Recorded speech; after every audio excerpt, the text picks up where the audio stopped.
Hello and welcome back. It's so wonderful to have with me today Annie Davis. I had a chance to spend some time with Annie last week in Miami at the Benzinga conference, and it's always a pleasure to chat with you, Annie, and always a chance to connect and learn because you are probably one of the most connected people I've met in the cannabis business. Although I'm proud to say I have 153 shared connections right now.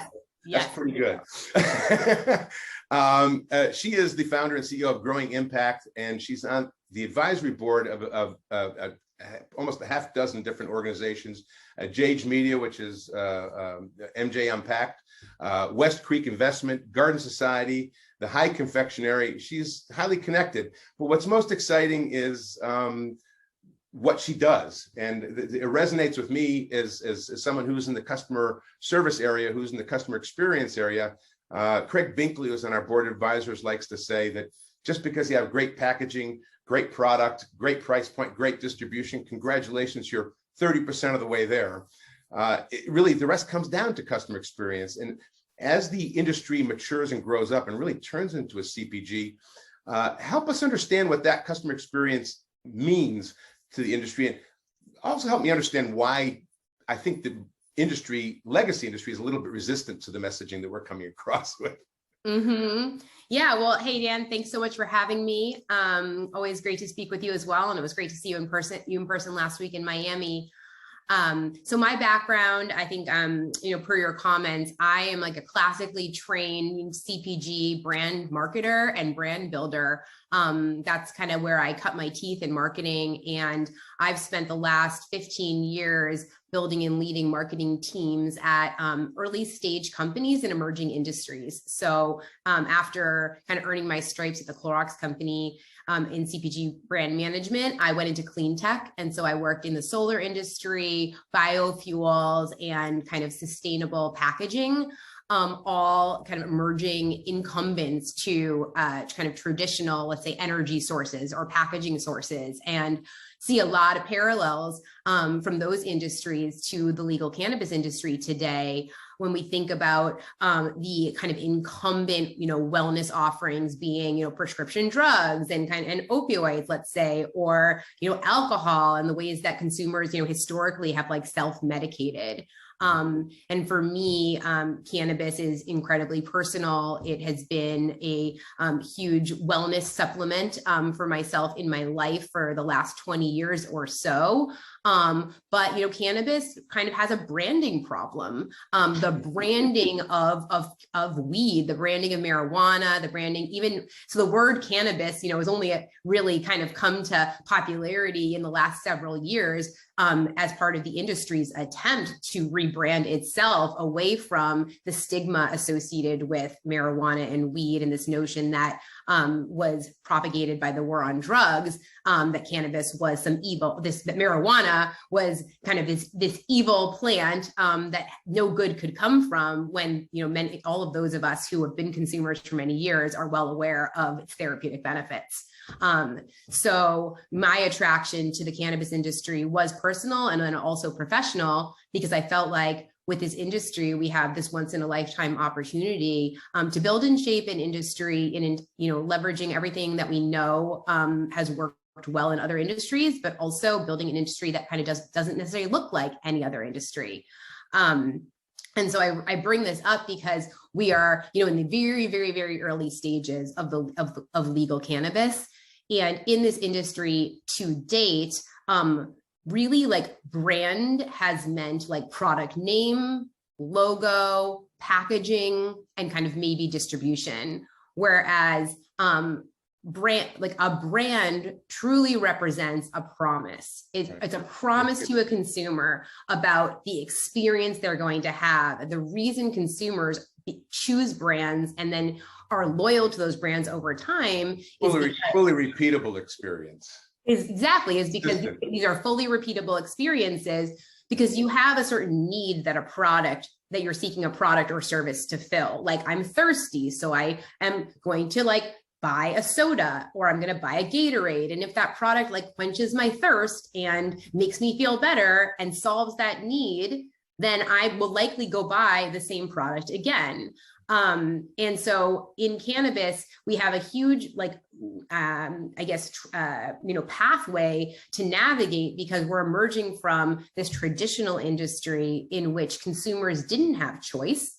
Right. And there were no brands, because you literally you call your dealer, they show up to your door, you buy the weed in a paper bag. You're not asking questions about where it was sourced, how it was grown, any elements of this plant. And the next time you call your dealer, you might get a totally different bag of weed, because that's just what you got. And now in this world of legal weed, we are beginning to have the capacity for consumers to make choices. And so today, as I just mentioned, today branding really revolves around a formulation, kind of a name and a package. But in every other industry, brand is a much longer experience. It's the experience the consumer has from the moment that they discover something. We don't have enough history yet. That's part of the challenge. Right. Yeah. All the way through people aren't loyal to the brands yet. They're loyal to the plant. And it's just now starting, the users are starting to go into dispensaries. If they don't have something specific, they might go to another dispensary, but most of the time they'll stick around and they'll just be swapped to another brand. Yeah. And that's changing as supply, gets more consistent. Yep. And the other point that I would make as well is that there have every kind of brand, product, retailer is kind of in the mode right now of developing their own brand and their own offering. There is very little that is happening at an industry-wide level around what I just mentioned earlier, the idea of how do we all change the perception of cannabis? If cannabis, the entire category, is the brand, then what are we doing as players in this industry to normalize, to destigmatize, and to shift how the general public perceives of cannabis, so that it moves away from being a recreational drug to more of a wellness product? And that's the area, I think that interests me and excites me the most. And I, believe is part of why, CannabisBPO exists and is here, is to help to connect those dots. But I think that we, first kind of in phase, 1.0 of legal cannabis, we're still very, very focused on just the product on the shelf and the store experience, simply for the consumers who are your first movers. Cannabis goes legal in your state, we got to serve the needs of the first people to come to the store. And then there's a whole universe of many, hundreds of thousands, millions of potential additional consumers who are not yet setting foot in a dispensary, who are not even going and searching for an online delivery platform for cannabis, that are your potential universe of consumers. I think that's where my interest lies, and I believe where CannabisBPO lies as well. Yeah, no, I was surprised at Benzinga, and I'd love to hear what you thought. That I saw and met more cannabis brand people than I'd ever met before. Brands that are going to be basically licensing IP across state lines, SOPs, formulations, recipes, production.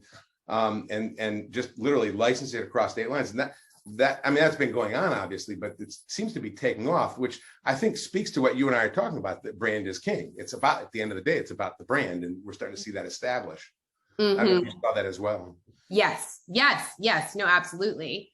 I think also, thinking about all the, cannabis companies and brands and businesses are very limited in these highly regulated markets in terms of their ways of reaching consumers outside of those dispensaries. So, some states you can do billboard advertising, some states you can do, advertising on the radio, and other states you can't. And so this ability of helping to connect the dots for consumers before they even enter the store, hearing about a product, hearing about a need, then that whole consumer journey to get there, we're still, again, at the kind of the very early innings. Just to get consistency in packaging and consistency in dosing, I think that's kind of where the industry has been.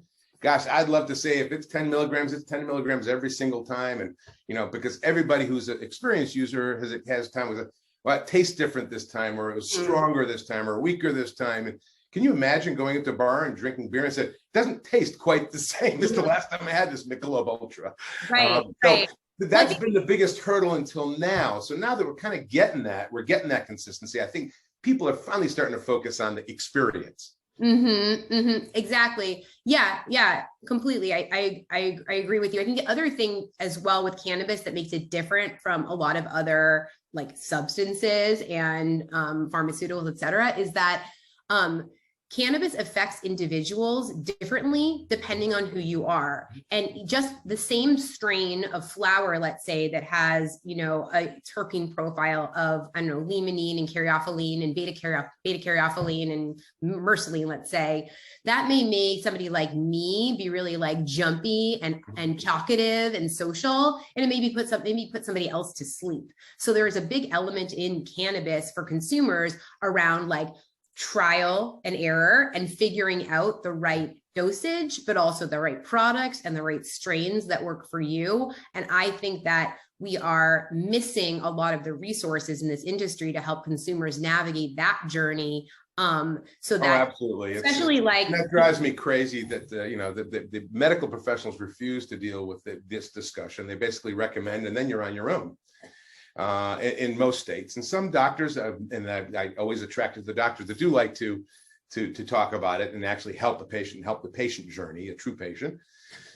but you don't see that very often. So much of the time, patients and customers and are on their own. I like to say they go to a salad bar, at the dispensary, and they say, the soup's over there, salad's over there, sushi's over there. Yeah, try the soup first, come back to me, let me know what you think. And that's the extent of education. And then you think as well about, and about someone, let's say, who's new to the category, and they've been told that like, if they go try XYZ, tincture or what have you, it's going to help them. Let's say they try it and it doesn't help. Well, if there's no follow-up or anything like that, they're going to walk away and they're going to they're going to decide, well, cannabis doesn't work for me. Or let's say they try something and it makes them feel poorly, like they're feeling dizzy or they're tired or what have you. If it has the opposite of the effect that they intend, again, they may just walk away and say, this is not the right fit for me. And you lose that patient forever, but not only that patient, but you also lose as the recommender, because there was somebody behind that, that recommendation, whether it be a medical professional or a lay person that's just a friend. That says, oh, maybe I shouldn't be recommending that. Yeah. And it's all about the experience, because we all know that if you approach the experience correctly as a virgin, you have a very high success rate. Therapy as a patient, as a recreational user, if you approach it cautiously and correctly. If you don't, you can get into trouble. It's not complicated. I've worked as a consultant in this industry for the last several years. And one of the projects I did with one of my clients, Garden Society, was I ran a pilot program of about 40 like in-home parties. So these were like Tupperware parties where we invited 15 to 20 women to households. This was actually prior to the pandemic. Where I live in Sonoma County, California. And there is such a value to the one-to-one conversation for those who are curious or new to cannabis, to be able to ask questions of someone that they know and they trust. And what we were trying to figure out with these parties is how could we scale that one-to-one interaction? And I think that is, to me, like kind of the holy grail of cannabis, destigmatization and normalization is like, how do we enable like consumers, no matter where they live and who is it kind of within their network, to be able to like get comfortable with this plant from a source that they know and trust. And I think in kind of like more mature markets, you begin to see a lot of that in terms of like, friends and family recommendations, et cetera. But to me, that's one of the really interesting things about what you all, bring to the table with Cannabis BPO is the ability to educate physicians and doctors so that consumers can go to someone that they already know and trust. And it's about scale. It's about it. I like to say we exist at the 3 E's: to educate, engage, and empower, whether it's patients, physicians, pharmacists, any medical professional. Education is the cornerstone of what I think is going to define the success of our industry. And getting into the traditional CPG area, one of the things that I really want to touch base with you on, because I know it's a passion of yours and I'd love to hear your thoughts on it, is the role of women in cannabis, both as consumers as well as from an executive level. What is it? Everybody talks about diversity and inclusion, but what does that mean? Why should a company think about women as consumers separately, and is it like it's its own subject, but the industry is not there yet, I don't think. But give me your thoughts on that. Yeah, well, I mean, I think for a number of thoughts on this. So I think just thinking about kind of the role of diversity in leadership, there are many studies to demonstrate and show that the greater kind of diversity in leadership teams, the more points of view you bring to the table, you have in the room, and the greater ability that a leadership of a company have to, navigate and mitigate risk, for instance, because people with different experiences and viewpoints are able to see different things. I think in cannabis specifically, we, thinking about like the kind of like the purchase patterns and behaviorally, like when you think about like, any kind of shopping, basically women are more often than men the ones to make purchasing decisions, even with regard to like the health and wellness of their families. It's oftentimes like women in one's family that are purchasing supplements or vitamins or medications or what have you. So even absent the high growth of female consumers in cannabis, women are often the gatekeepers to their families and their families' wellness decisions. And then I think specifically within cannabis, over the course of the pandemic, we've seen such high growth in this category, and in research reports, the kind of highest, need states for which consumers are seeking cannabis are things like managing stress, anxiety, sleep, pain, but certainly around kind of like stress and anxiety. I think, I'm a mom of 2 young children, and I've worked throughout this pandemic, and I will say like the burden of the pandemic, I think, has disproportionately fallen on women. And so just anecdotally, like I have seen amongst a number of my mom friends, increased cannabis consumption. And I actually saw one study last week that I think it was like 39 or 40% of like heavy cannabis consumers today are parents of children under the age of 18. So there is a lot of data to be mined. And that doesn't surprise me as a mom of a 3 and a 6-year-old, because at the end of the day, when I have finished putting them to sleep, it's like, that's what I want to do. I want to relax and decompress. So I think that you'll see women across all age groups and demographics as a high growth category. I believe Gen Z women are currently the fastest growth rate within cannabis consumers. And I think that when you look at kind of the intersection between some of these factors, we will see that as these women come into the category, they will likely be attracted to a range of choices that are available to them today. They are, natural shoppers. They are going to need to vet these various choices and options. Lots of check boxes. I remember that in the early days of cannabis, there was women themed marketing. They thought that making the joints pink was what it took. I'm thinking it's more than that, isn't it? It is. And I think this is where we come to like the consumer experience, the whole experience from discovery to purchase consideration to purchase to loyalty, price, lots of things. Because I think one of the things that makes any consumer feel comfortable trying something new, again, is this feeling of support from those they know and trust. But we tend to become, I think, loyal to brands, both because of what the product does, but as well as like what that brand says about us. And there is a natural tendency of women to want to be in community. We like to be amongst our friends. We like to feel like we're part of a tribe. And so that's the area where I think where within cannabis branding, it's very much not about the product as much as it is going to be about like that experience and that feeling that when you choose this brand, you are part of a community. And for me, that's been honestly the appeal even of the industry. There is a camaraderie amongst women who work in this industry.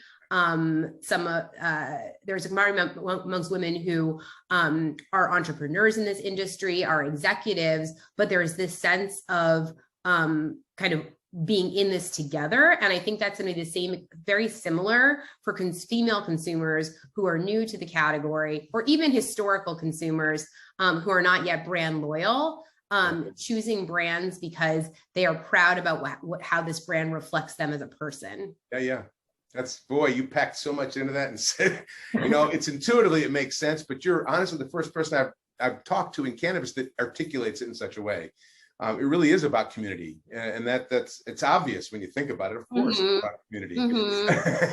Yeah, and I think especially for many of us who have been historical cannabis consumers and we've been closeted about it. Yes, especially now there's this opportunity to like come out of the closet, and the feeling that you are finding other people like you that also that look like you, or that like are in a similar life stage to you, that also kind of consume this plant in the same way. There's like a feeling of a sense of like validation. Of belonging, of validation, of like, this is normal. Like I think, for years I was like guilty, and I felt like there was something, maybe wrong with me, that I liked to consume cannabis to help me sleep. And now I meet women all the time, well, people, men and women, but especially like other women, especially other women and other moms. There's more, I think there's probably, I think you're right. I think there's more stigma attached to a woman using cannabis. And I have the exact same story you have, by the way, almost identical. But I do think intuitively, I'm not sure why, but I think there's probably even more stigma with women doing the same thing I was doing, or even more stigma with a Black person or African-American. I mean, they get put in jail for the same thing we do every day. We've known that for years intuitively. We stay in the closet and trying to stay quiet. So I hear what you're saying. I totally get it. And it makes a lot of sense. Yep. And so I think that's why I actually right now am really excited about taking some brands that have kind of been birthed and incubated in California, where I live, and bringing those brands to other states, especially like to the East Coast. I grew up in Massachusetts. So the brands that I can see from our crowded market here in California that have developed a really strong, loyal following, and that have that sense of community, like I see a lot of power to those brands entering these emerging markets in New York, New Jersey, on the East Coast. And that's the exciting one, is East Coast changes everything, doesn't it? Yeah. So that's what I'm working on these days, is trying to both help these brands, but also help them. So with like strategic partnerships and marketing, but really with accessing capital, because that's another huge challenge, in this industry, and especially for women and minorities. And so I feel like, in service, honestly, of like consumers of cannabis, nationwide, that it's important that there be brands and business brands that they can support that really speak to them deeply and personally. Wow. Annie, I could chat with you all day. I mean, Me too, but we would talk everyone's. We got to cut this short, but I mean, your perspective is incredibly refreshing from multiple levels. It's exciting to always spend time with people who come like us from legacy businesses. We're trying to take practices from the legacy world, like from us from 20 years in pharma and healthcare. There's lots of, everybody knows, pharma knows how to sell pills to patients. It's about the customer patient experience, the customer journey. That's the ads on TV. So it's, we're all trying to accomplish the same thing from a different angles. That's why I really appreciate chatting with you and kind of learning, real world case, what we're talking about, what that means. So Annie, thank you so much for joining us today, and you have a wonderful week, and I'll look forward to seeing you probably in New York City at MJ Impact. So all right, thanks so much for having me. All right, thanks.